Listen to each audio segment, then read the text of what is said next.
She be reading people down on her caption. She's like, "Look at here, you little bitch, Jamie Lynn."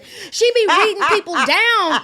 But then when she talks and we see her, it's like, it's like, but you're in there. But I think you said it when you said trauma. Wow, I just hate what they did to her.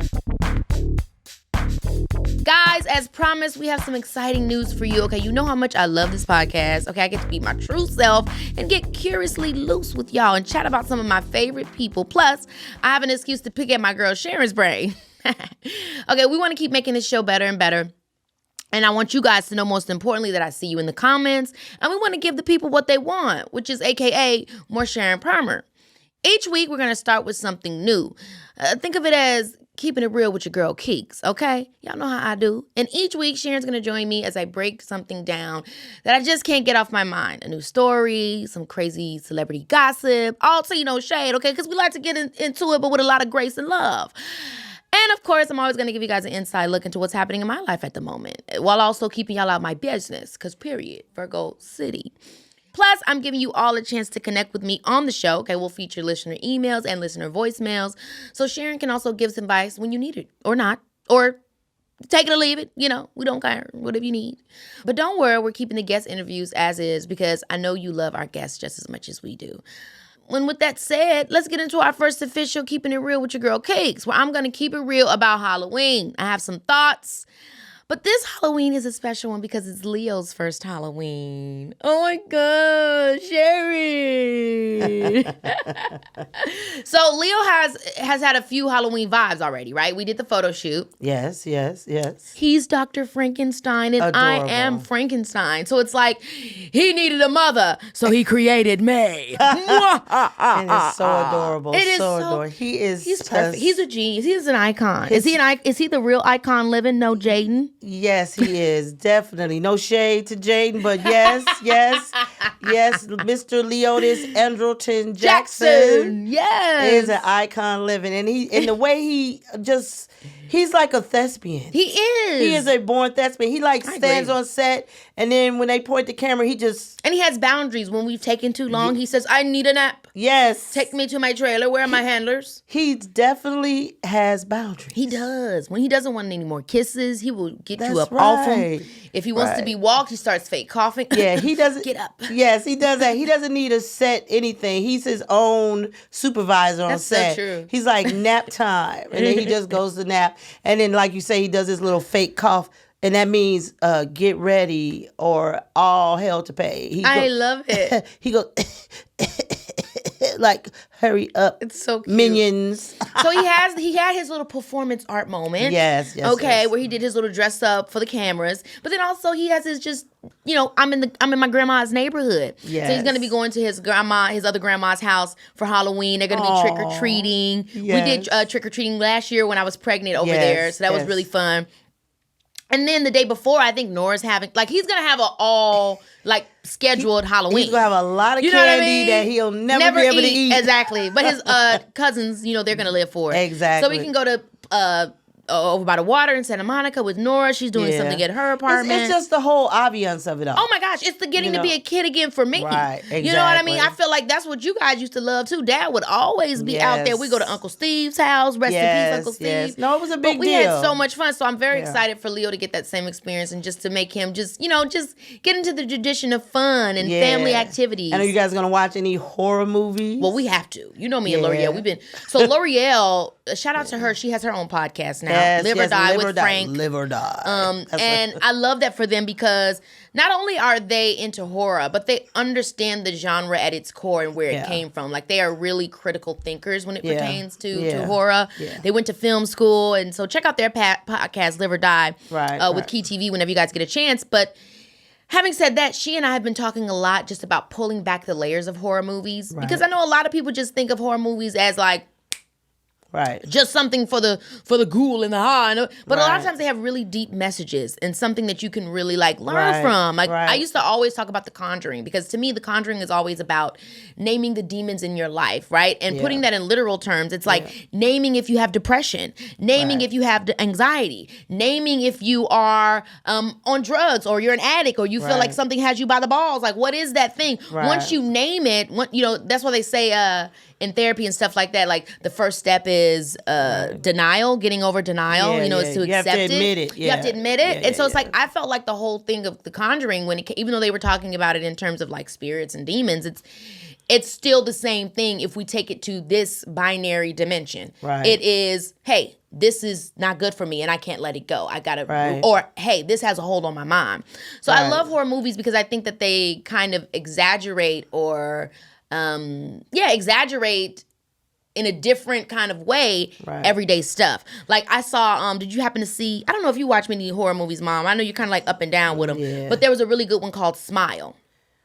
That came out. I think I saw that one. So it came out earlier this year, and Smile was about, like, on the surface, it was just like everybody started smiling, looking crazy, like. And when they started doing that to you, it's like, they're smiling. But the message I got from it, and I'm sure there are a million different ones, is that you can't smile through the pain. Right.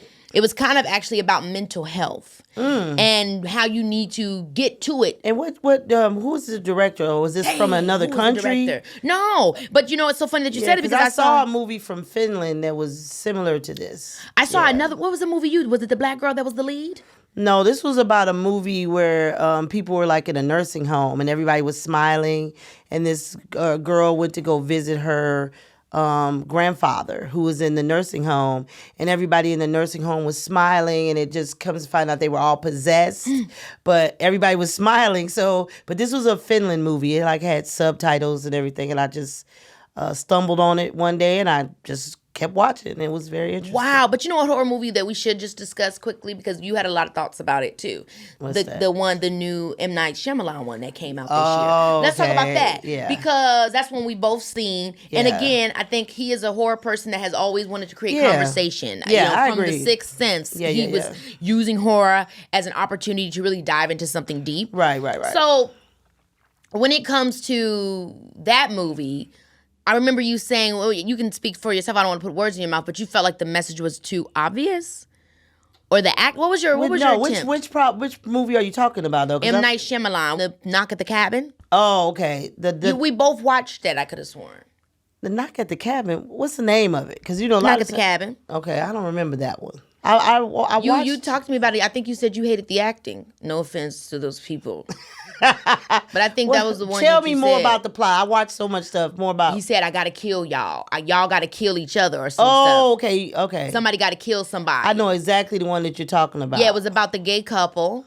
I know exactly what you're talking about. Yes. When they all went to the cabin and they were had to get out of the cabin or something like that. Yeah, I mean, it had a lot of metaphors going on. It had a lot of messages. Yeah, it did. And I don't know, the fact that I can't really remember the plot is a problem. You know what I'm saying? I can't even really. Yeah, when I watched this couple. And this couple, I actually kind of fell apart with the plot slightly. Yeah. But one of them had to kill the other. Right. They did. And that was the part that they didn't want to do.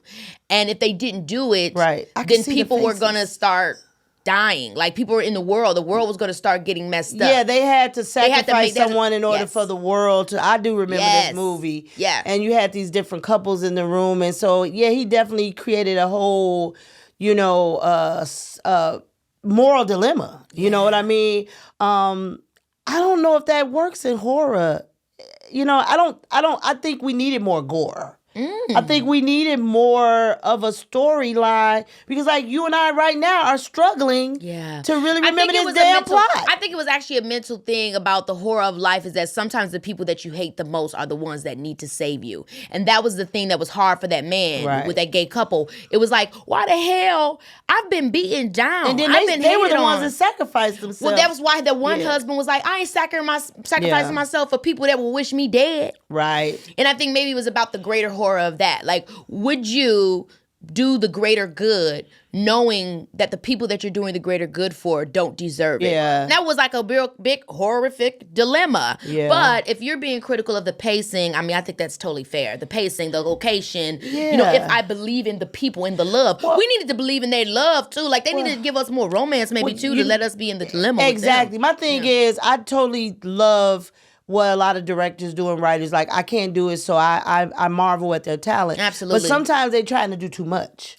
You know, they're trying to put this social dilemma out there. Yeah. They're trying to create suspense. Yeah. They're trying to create. We love M. Night Shyamalan, but M. Night Shyamalan, he has been known, and by the way, this is something that some people really love about him. Right. He's always been known to keep on going. And it's like, M. Night, you could have pulled back 15 minutes ago. Right. You know, so he's Right. known for kind of doing that. It was Right. the same thing with his movie Old. It was like, just when I thought that Old was over, 20 more minutes of the movie was left. Right. So he kind of does that Right. kind of thing. And Right, some people right. really do love it. And sometimes Right. people don't. But I mean, the fact that we're mean- talking about it, it shows, like you said, his I remember skill. finding the movie entertaining, but obviously I don't really remember all the plots and stuff that went on in it. But like my favorite kind of Halloween movie is I like comedy horror. Okay, give me I an love example. Chucky. Love it. Oh, the I love, kitschy stuff. Little Leprechaun. Yeah. Leprechaun Back to Leprechaun the Hood is a from the Hood masterpiece. is a Now masterpiece. that's a masterpiece. That is a masterpiece. And then I just like even when Freddy Krueger is funny. Freddy Krueger is hilarious. I mean, Yeah. no one is giving us that whimsical flamboyance that those people were giving. We have not Right. seen a horror movie like that in years. Right. Like I cannot name one where Right. the lead horror man is giving me Right. quips while he's getting ready to,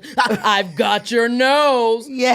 like why would he be making jokes while he's getting ready to kill you? And exactly. Now, my least favorite horror movie are any of them that could be almost true. Oh, Exorcist! I Like know you Exorcist, hated it. I don't like the whole mixing the religion in. Yeah, a lot of people don't like that. I don't like those type of movies. But you know what I do? Yeah. Jesus loves me. This I know. Whenever I get scared watching the movies, I walk through the halls of my house and I'm like, Jesus got me, Jesus got me, Jesus hold me down. You remind me. That's so what I do. hilarious. That's It helps hilarious me. because that's what my mother used to It always helps say. me. Whenever you find yourself in a situation, singing. start saying the holy prayer. Absolutely. The Lord is my shepherd. Say the Yeah. 23rd Psalms. As I walk through the valley of the shadow of death, I take a look at myself and realize there's nothing left. No, that's Coolio.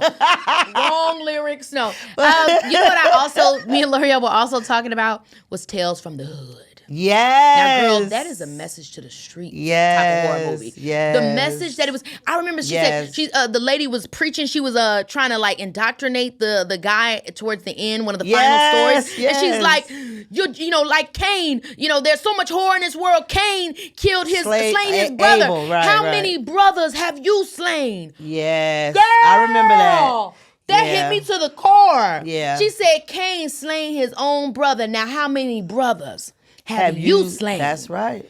Yeah. When listen to the stories and apply it to your life. Right. That had me shook. And then I Right. seen that Spike Lee was a executive producer on that. I didn't even Okay. realize that. But just like the stories of that, when we went back to it on Tales of the Hood, I gotta have Right. L'Oreal on and we gotta talk about it because Yeah. the critical theory Right. think piece that she put together around that was remarkable. Right. You know, because it's again something that's speaking to the black struggle, the black Right. plight, but doing it in a way where you'll get lost and turn around to the message. And Right. you know what I mean? It's instead of beating it over your head, it's literally a visual medium teaching you something in a way that brings you to the subject without you feeling forced. Right, right. Yeah, exactly. No, I love those movies now. And then the other one that I'm totally confused by is there are examples of this done right, but there are many examples of this done wrong. Is the Alien horror movie. Yeah. Like Alien is a classic. I'm never afraid of the aliens. You know, I'm never really Why afraid of it. not? I don't know. I feel that they would like me.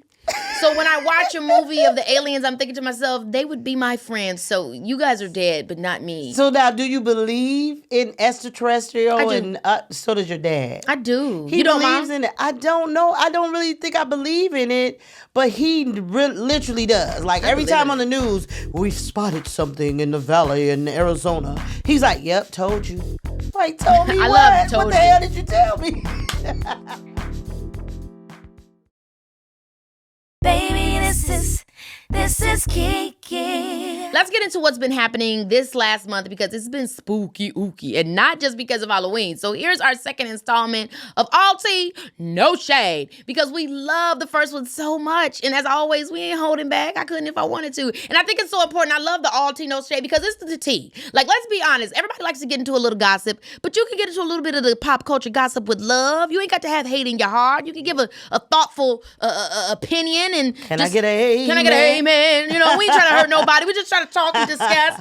So first thing is, Blueface sets up makeshift strip club at Rams game. Okay, midway through the game, Sharon, he proposed to his girlfriend Jada. Okay, who is the mother of his 2 kids. Okay. There was also money being thrown at the strippers, so people were getting paid during the wonderful extravaganza. Okay. So I don't know if you know everything that's been going on, but Blueface was with Jaden since high school. Okay. So that's like his first love. That's his first real. Got it. That's like the love. You know what I mean? Got That's it. that high school sweetheart gag. Right.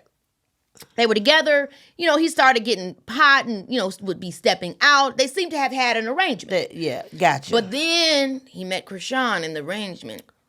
She started shaking the table. Okay. Changed up the game. So he found a new love. He found a new love, so we thought. And so as the story goes, they end up having a child together. You know, things ended up getting kind of crazy. You know what I mean? Everybody's wishing her well. You know, nobody wants anything negative to happen, but it kind of, things got really nasty. You know what I'm saying? We pray for all involved. Amen. Now, Krishan done did a diss record on him. And when she did the diss record on Homeboy, all of a sudden, everybody feels like this engagement is a retaliation. Oh, okay. Well, you know, these guys, something that your generation has really taught me is that the guys in your generation are very emotional. Yeah. Maybe the guys I love it though. Maybe the guys in my generation were emotional, but they were so conditioned to be tough. Yeah. And the guys in your generation, they're really emotional. They are. And they're not afraid to tell you. No, okay? and you better get ready. Because the wind is blowing, honey. Yeah, so how did he, so everybody thinks because she did this tape. I mean, it's hard to tell, right? It's hard to tell because everybody's young involved, right? I look at it like this. I mean, he could have gotten into a situation with Krishan. You know, they could have had their moment. Right. They could have had this beautiful child together. Right. But then he realized, you know, through all the drama that they experienced, you know, maybe this girl that I was with since high school that has always been down for me, that has always had my back, maybe I have not appreciated her the way I should, especially now that I've seen my dynamic with someone else that maybe wasn't what I wanted it to be. Yeah. And so now I decide I want to try and figure out how to do her right. That could be valid. Right. Who knows, right? I mean, I could see it being valid. You know, people go through experiences in their life and then realize that, hey, maybe I need to do something better. I had this extreme experience, you know. But even still, you know, nobody's perfect. He's still not perfect. Well, you know, she's not. Exactly. Well, all I can say is I really like his fashion sense. I saw the Instagram and I love the gloves and the rings. It's interesting. I was like, okay, it's interesting. I'm into I wonder what fashion, it means. I'm trying to figure out what is he trying to tell me? What is the satire of that? Is he saying no fingerprints? I'm out here stealing. I don't know, but I just thought is it? Incredible Hulk. I saw the hands. Yeah, maybe he's like, I'm a villain. But I really maybe it's I'm a villain on some Dr. Evil. It was like feeling like Marvel Villainish. or something, but I really liked it because, you know, I come from the era of Rick James, who dressed like a pirate. You know, the Rolling Stones, Mick Jagger. Well, you know, he's known for that. He definitely knows like what that. he's doing with the marketing and the social media.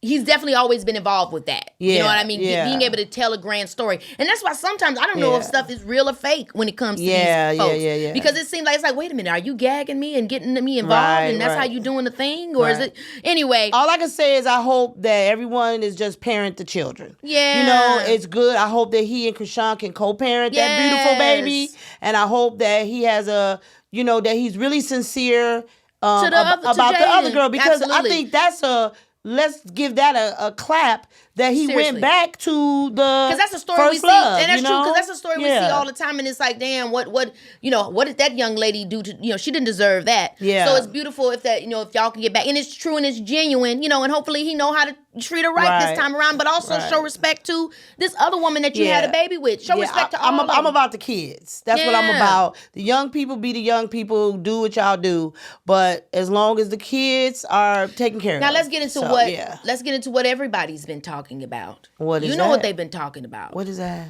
Our girl Jada. Jada and Will Smith. Okay, the couple has revealed through Worthy, her memoir. So that's the name of it, Worthy? Yes, it's called Worthy. Okay. Now, the couple separated in 2016, but they kept it private so they could figure out their relationship, right? They're divorced. There's no divorce on the filings. They don't want a divorce. The memoir comes out October 17th. Well, it already came out. That divorce probably would take 10 years trying to separate all the assets. Yeah, it's too much. Yeah. They're definitely giving assets on the assets. Yes. She revealed that she was shocked when Will called her his wife at the Oscars after slapping Chris. She, I mean, Yeah. We've seen it all. My thought is, so this is the thing that was interesting to me that I saw. Because at first I was kind of like, okay, where's this going, Miss Jada? I was like, okay, Virgo, where are we going with this tea that you're dropping? Are we just giving the kids a scandal and a gag and a goop? Yeah. But then I saw, Virgos are very methodical. Virgos love to be, There's a strategy. It's never really what you think it is with a Virgo. Yeah. So then I seen her do an interview where she was kind of talking about how, and I'm paraphrasing her words, right? But essentially what I got from it, what she was saying was, Will and I are the standard. The standard for Black love, the standard for a Black relationship.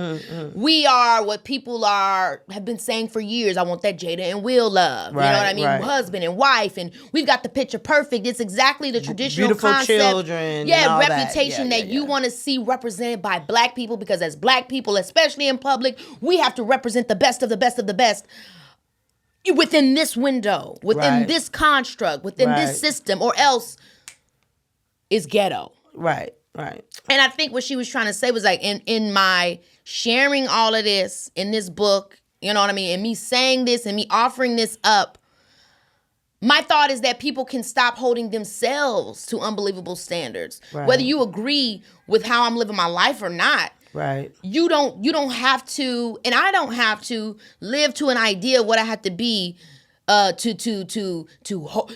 hold up to the standard of what we need to be as Black people, when really we don't have to hold. Nobody else is holding themselves to those kinds of standards. Everybody else is living their life. So instead of considering it to be they doing weird rich people shit, or they're doing that white people shit, maybe I'm doing a free person's thing. Right. Maybe I'm just living my life freely, and I'm showing you how I got there. And no, it doesn't look unique, but I want you to have the same freedom. Right. And I mean, if I have understood what she's saying correctly, I can get that. But also, there's the other thing of like, that's a big thing for you to quell.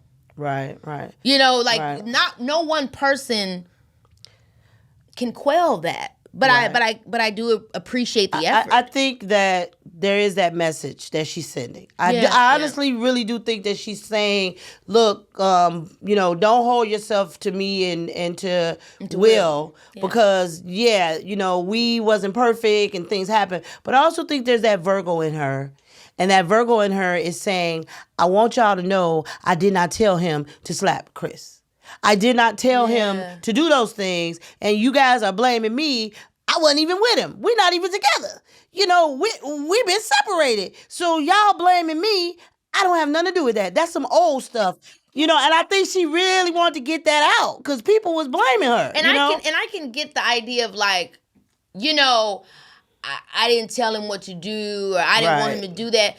Or I'm not responsible, right? I do think it's unfair when people make women responsible for a man's decisions. Yes. However, I do think it's remiss for us not to acknowledge that I think Will was trying to defend you. So it's not because of you, but it was for you. And maybe you don't agree with the action, but it's like, of course you're still his wife to him if y'all not divorced. Of course he wants to have your back, So I hate that all happened. I definitely don't think she should be totally held responsible. It was interesting to not say that, like, look, I know he was trying to have my back. Like, I get it, but I just think she really wanted to get that narrative out there because people were saying, you made him do this, and she wanted to say, I didn't make him do anything, guys. Guess what? I am not as control of him as you all would think. Sure. You know what I mean? Yeah. And then there was the whole thing of,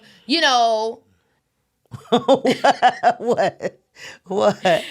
It's just and at what point did you hook up with your son's friend? Yeah, well, but do we know if they were friends? Apparently that's how she met him, through her son.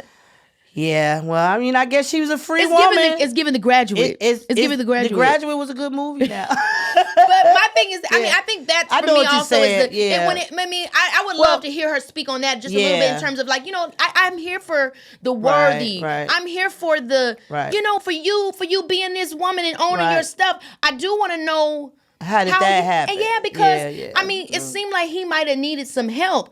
I don't know if the help was Ride him like a pony. But maybe it was the hailing that he needed. You know what? Is that in the book? I want to know about maybe that. We need to read Worthy. Or I guess what I'm saying is, does she regret it? Does she regret the stance maybe that she took in his life and how that kind of, put him in a sense of turmoil? You know what? That's a good question. I think she probably does. Yeah. I mean, I can't say she regrets any relationships because I'm sure there was good. And I don't care what relationship you have, there's good and bad in it, So she probably has good memories of when it was good for her. But at the end of the day, I just feel she probably regrets the whole talking about it as much. Right. I think that they pushed her, though, to it. Yeah. I mean, because Homeboy was about to spill the beans. Yeah. So they had to, she had to own it. But that's something that... Which I respect. You got to own it. But I just want her to... I would like to hear more on that. Right. Because, look, when men do it, we hate them immediately. Yeah. When a man dates a younger woman, it's like, dude, you're out of here. You're weird. Bye-bye. I want to know, how that age played into the dynamic. Right. And if because when they were talking on the Red Table Talk, it seemed like she was really, truly being a mentor to him. Right. So I was wondering how they went from the line of mentor to, let me mentor you somewhere else. I don't know. That's a good question. I just tend to think that we're all human. Yeah. And at some point, he's probably charming. She's a woman. And he's grown. He was grown. Yeah, he's grown. She's grown. She ain't married no more. Obviously, we didn't know that. Or they're married, but you know what I mean. They're not emotionally. They have an arrangement. They have an arrangement. And then probably just one thing led to another. And I just, this is my thing. I'm not a celebrity. Obviously, my daughter's a celebrity. But I just find it refreshing when a celebrity just live their life and just, I'm not going to explain shit to you. I'm not going to tell you shit. I don't care what y'all saying. I don't care the stories that y'all telling. I know the damn truth. So y'all go ahead on and spin your web and create this narrative. But at the end of the day, I know what the damn truth is. So I love it when a celebrity takes that stance, which is fuck you. This is my life. I love it because if you don't do that, then you're going to be a slave to this whole mentality that because you're a celebrity, because you make so much money, I have the right to say any damn thing I want to say to you. And that's not cool. No, the hell you don't have a right to say any damn thing you want to say to me. And I don't have to answer to everything. I don't have to answer. I don't have to explain myself. No. I'm a human being. I have feelings and likes and dislikes just like your ass do. You know what I mean? Exactly. Yeah. Baby, this is Keke Palmer, yeah. Okay, moving on to another book. We got to talk about Britney Spears' memoir, The Woman in Me. Oh, Lord. All right? Oh, my God. What's the... Biggest revelations. Okay. What's the name of that one again? The Woman in Me. The Woman in Me. Okay, yes. I mean, that's I think cool. that's quite sexy. Michelle Williams is reading it. I thought that was pretty cunt. Okay. Love her as an actress. Okay. So she's the one, if you buy the book on Audible, she's the one talking to you. Oh, so it's her voice. It's Michelle Williams' Wow, voice. she's a great actress. That's what I'm saying. Okay. Britney pulled out the big guns. All right, okay. Some of the bigger revelations are, her and Justin had an abortion. They had a baby together, but the baby, she didn't go through with bringing the baby into the world. Yeah. Okay. She suffered a panic attack during the Gimme More VMAs performance. Wow, what was that? Wait, what happened with that? She just had a panic attack, Miss Lady. But how do you get through that while you performing? Did she stop the performance? Okay. I'm just trying. That's pretty good though to get through. I think she's gone. Yeah. I think honestly, guys, what she's saying with The Woman in Me is that I am powerful because you guys have no idea what I've experienced. Yeah. She experienced some stuff. She also auditioned. They have her Notebook audition. She auditioned for The Notebook. Really? They have her audition tape going around. It was pretty good. I think she's super talented. I mean, I love Britney. Let's just say this. Just be real with it. Let's just say this, and you know this from personal experience. Anytime you work for Disney, Nickelodeon, any of those, because she's done stuff with Disney, you really do be super talented because they expect you to do 100 different things. So I'm not surprised that Ryan Gosling can sing and dance. I'm not surprised. I'm glad he finally got to show that in. Yeah, I'm not surprised that Justin Timberlake can act, and and that Jessica Simpson can sing and dance and that, because you kind of have to do all of those things. You do. Yeah, you do. I love Britney. I'm happy for her memoir. I'm happy for her to get her stuff out. I know it's all gag worthy information, but Right.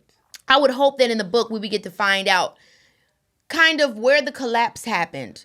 Yeah. I feel like when I look at, she spoke about, why she shaved her head. And that was kind of like because people were always speaking to how she looked all the time. Okay. Being criticized all the time. She needs to do this. She needs to wear this. She needs to do this. She needs that. Yeah, and so it was that's a kind of lot. like, and it's interesting because I think that Doja Cat does a lot of different narratives.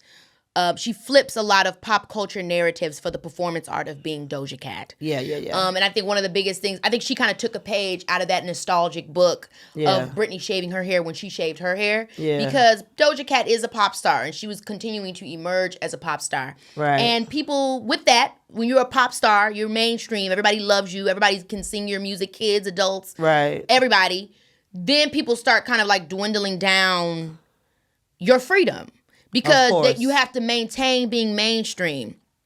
And I think that was Doja's, similar to what we're talking about with Britney, Doja Cat really rebelled against that. Right. To be like, I want my art to be my own. I want to be able to do my own thing. I don't want to have to be what y'all want me to be. I just want to be free and enjoy and be creative. Like, I don't want to be chained to this image.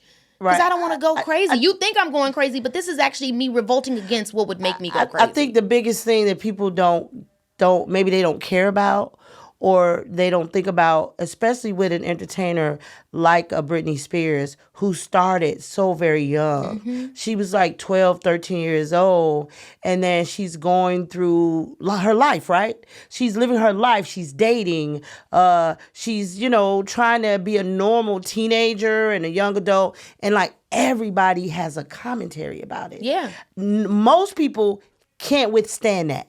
Most people cannot withstand that. That takes a very strong person to withstand that. And the woman in her. Yes, exactly. And so I applaud that. I applaud that she's very able, strong. It gives me chills actually to think about how strong Britney is. And then, honestly. And then I remember, like, I was a songwriter, and you know that. I used to write music, and I was trying to get my music out there. And I made a connection with a lawyer, her lawyer, a gentleman by the name of Larry Rudolph. And I used to send him music and talk to him, and he was trying to help me place my music. And I remember calling him one day, and he says, well, I'm going to be in London for a whole month with a 14-year-old named Britney Spears.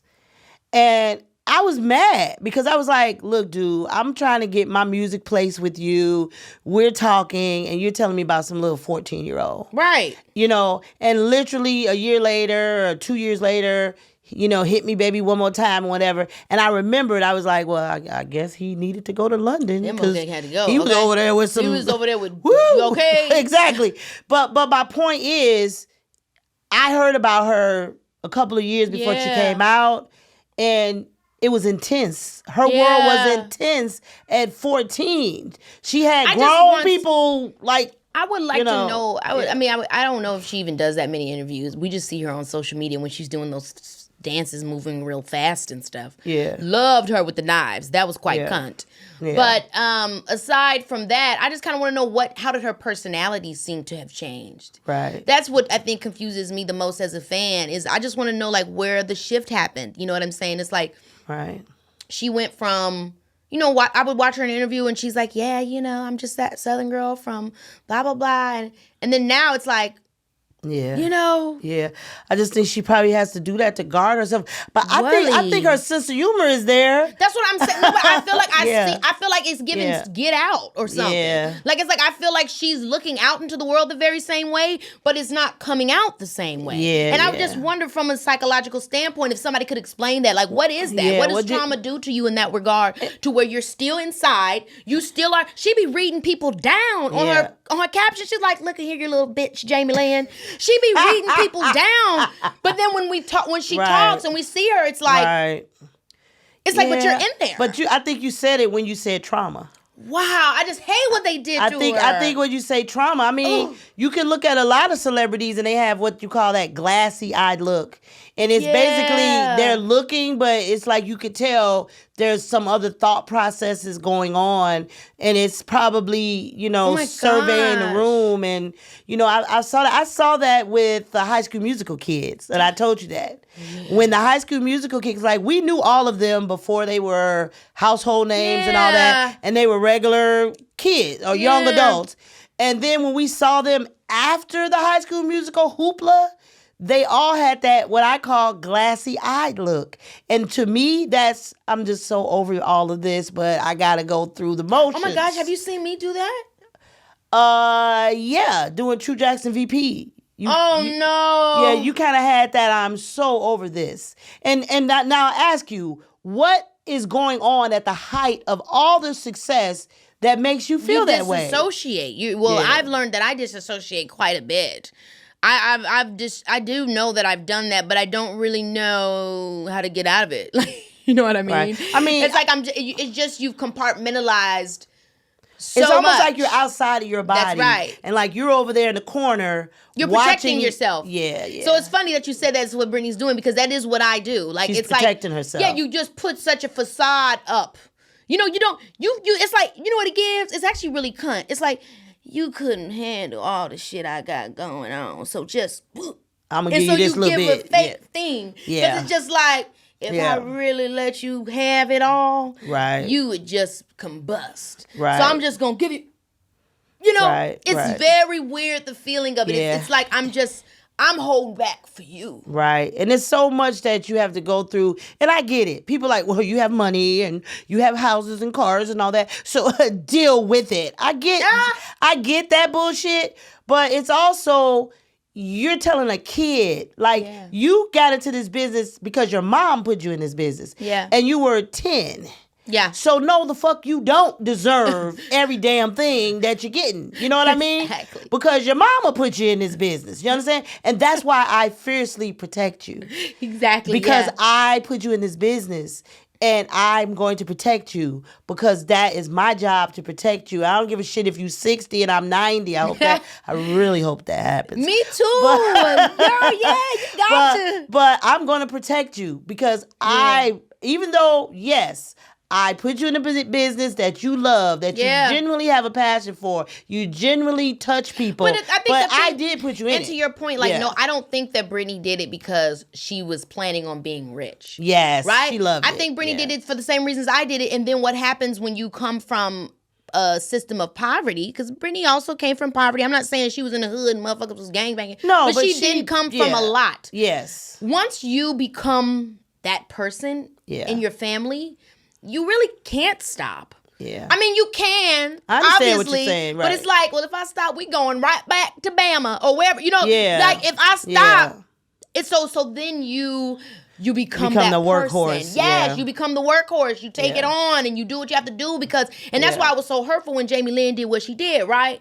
Because it's like, I've been taking care of you. You are you because I sacrificed my life. Right. And I get from Jamie. Jamie is saying, girl, we all sacrificed something for you to be you. Yeah, because we came from and I was born into it. Yeah. Like, I get where you're coming from, but like, I really had no say because you were already Britney Spears by the time I could even really think about what I wanted to eat for breakfast. I mean, you can see it from both sides. Yeah, you can see it from both sides. But people don't, so I say all that to say, like, you're right. It's easy to disregard a quote-unquote rich person's or wealthy person's trauma and to kind of flip the power dynamics against them, right? To make them actually less than because of their power by making their power something that is a weakness, even though they sacrifice so much for it. It's like... Explain that. So it's like saying to somebody, you think you're all that, and you are all that. And because you are all that, and I don't really want you to use it against me, I'm going to take the very thing that you should be proud of to make you feel less than so that you don't operate in your power. And that comes from a place of insecurity. Yes. Because who says that Jealousy me operating... and insecurity. Yes, because who says that me operating in my power means I'm going to take advantage of you? That's right. Well, that's people projecting. Right, because you know why? Yes. If they had power like you had it, they would use it for evil. That's what they would do. Yeah. And so people project who they are onto you. You see the world as you are, not as it is. So people do that all the time, to people that are in positions of power. And that's not to say that people in positions of power don't sometimes take advantage. They do, but not everybody does. Right. Well, we're sending prayers to Britney and everybody. Yeah. We're sending prayers to everybody. We're going to stay prayed up. Okay? Yes. And thank you for your services to pop culture. Yes. Well, it seems like things just never slow down. There's so much more to talk about, and we'll have to get into more next week. But before we go, we're going to end with Quickies with Keke, okay? I'm going to turn it around and have my mom Sharon ask some rapid-fire questions. I'm very excited to see what's in store. Are you ready? Mm-hmm. Yes. Okay. All right. So the first one is, what is your favorite Halloween candy? I don't know if I have a favorite Halloween quote-unquote candy. Like, I mean, Reese's are always around. Yeah. Well, think of the ones that you only see on the shelf during Halloween. Maybe the caramel apple, the green little caramel corn thing. I'm thinking about the sucker. Oh, the caramel and green sucker. Yes. I feel like that. I only see that really on the holidays. I don't know. Yes. I love that. You know, they always have those little pumpkin candy things too. Okay, so now, what is your favorite scary movie? No, I'm probably gonna say, that's actually hard. I love Nightmare on Elm Street because it's a classic. But then also I really love Cabin in the Woods because it was one of those smart ones where you think that this is a cliche, but it's not a cliche, and it's on some like dystopian world type vibes. Yes. So I really like that. That's when a good people one. put stuff on its head. Good. Okay, favorite costume that you wore as a kid? A witch. Remember, I was a witch for like 5 years straight. Every year I was a witch. I thought you was gonna say Chili from TLC. Remember you went? Oh wow! I did some good ones. I did Aaliyah. Yes. Selena. Yes. I mean, those were iconic. Yeah. Yeah, definitely. Okay, what is your favorite holiday? Period. Your favorite holiday. Oh, you know what? Probably Thanksgiving-ish. Thanksgiving, and I say ish because Christmas too. Yeah. But like Thanksgiving, I really love. Because Thanksgiving is like, what is this really? You know? Like, what? How did we become Thanksgiving, really? But I love thanks and givings. So I'm like, I just love that it's kind of like, it has a face, but it doesn't, depending on how you look at it. Right. And then we all are getting together and we're eating. Thanksgiving, you can just eat. You're Nobody's just eating, gonna judge you. And it's just like, let's have good energy. You Right. know? And be thankful. And be thankful. That's So the I love whole that. that's the whole motto of the day. Yeah. Okay, so now, what Halloween costume do you think you're gonna see on repeat this year? Like, a lot of people are gonna wear this costume. What's popular? Very good. Oh, man. I know last year a lot of people were Nope. A lot of people did your character from Nope. I think that you make a good point of like things are usually from the most popular thing that came out. You know, like when Avatar came out, everybody was Avatar. Yeah. Like, I don't know, a lot of people probably gonna be Beyonce from Renaissance, I think. Yes, that's such a popular costume. And Taylor Swift had a big I could see a lot concert. of people being Taylor Swift and Travis Kelce for sure, especially the way they Oh, tearing yeah, up the the scene. couples. Yeah, Yeah. people just love to be kitschy like that. Who else? Were there any big cartoons? No. Barbie. A lot of people would be Barbie. Barbie and Ken. Exactly. A lot of people would be Yeah. Barbie and Ken. Yes, definitely. Shit, somebody probably be Barbie and Ken, Taylor and Travis edition. Yes. The kids are gonna get creative. Exactly. Yeah. Well, when you think of this year so far, those are the biggest events. The concerts and the whole And the sports and stuff. And And Barbie. dating. Yeah, Yeah, Barbie Barbie. definitely by far is the biggest movie. I love Yeah. that they got paid. Yeah, Good for I do too. them. Yeah. I mean, if the studio is going to make the money, then the Right. actors should make the money as well. The director, Director, producers, yeah. everyone who put a lot of work. I don't think people really realize all the work that goes into developing. You know, we do it with Key TV and you do it as an actress and you've been doing it. But there's so much work that goes into putting a movie together. And when it does well, it should be a celebration for everyone involved. Yes. Yeah. I agree. Well, it has been a month. Okay, that is for sure. And I'm so glad that we can get all of that off our chest and more into the next month with a blank slate. Until we meet again next week, that is, you know it's your girl,